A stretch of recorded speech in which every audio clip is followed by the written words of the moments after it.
So in this video, I'll be changing my coolant temperature sensor. So bear with me. I'm not really a mechanic. I'm just trying to save cost by doing some of the things myself. So my car has been throwing a P0117 error, which is an engine coolant temperature sensor code. So this is what we're going to be changing. As you can see, that's the new one and the old one. So let me just take you through how I managed to do it myself, so you can do that on your Mini as well and save a couple of bucks.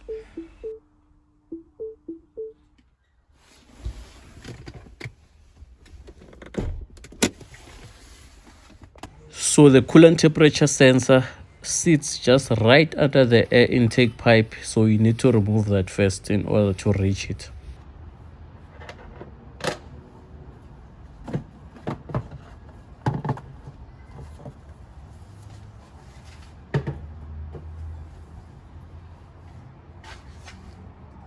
So the coolant temperature sensor sits just right there where you can see the green and the blue thing. That's where the coolant temperature sensor sits, just next to the oil switch sensor. So we're gonna remove the cables so we are able to reach and remove it.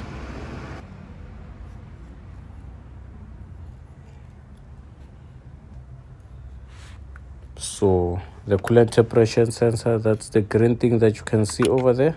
So you just need to remove the pin that's holding it tight.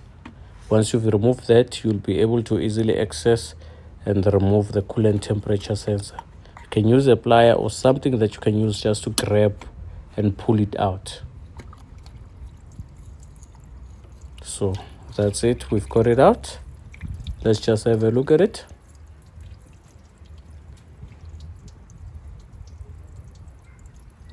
So it's got a bit of soil. I don't even know where that comes from, but yeah, we just gotta change that and put in the new one.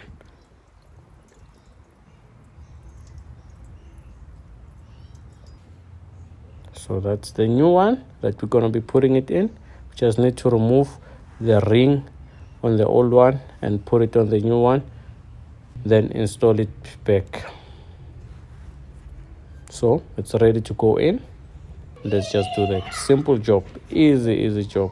It won't take you even more than 30 minutes to do this whole thing. You don't need to be paying a mechanic for such things.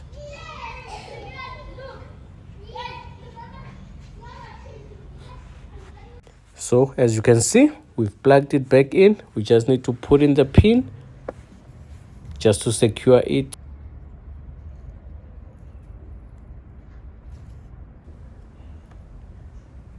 So you just need to push in the pin and yeah, we're done. So you just need to put everything back the same way you took them off. And yeah, the job is complete.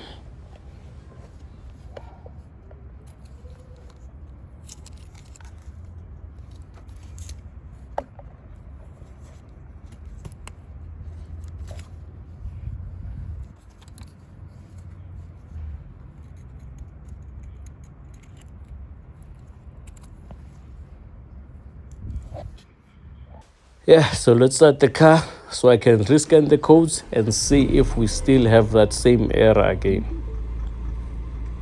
And so it turns out, yeah, that error got cleared. It's no longer coming back. I'll monitor the car and see.